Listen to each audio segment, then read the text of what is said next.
On a door closer, such as this LCN 1461, the angle of these arms is quite important, as is specified by the manufacturer.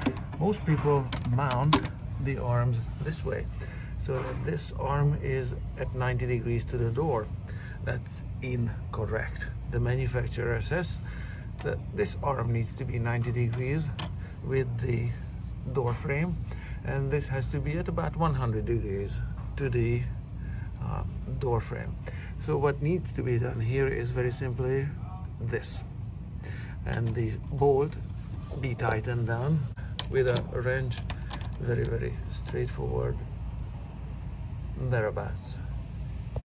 And this is how it looks like when mounted properly. This 100-degree angle from this surface here is pre-tensioning the door closer, and this is how it functions when it's functioning flawlessly.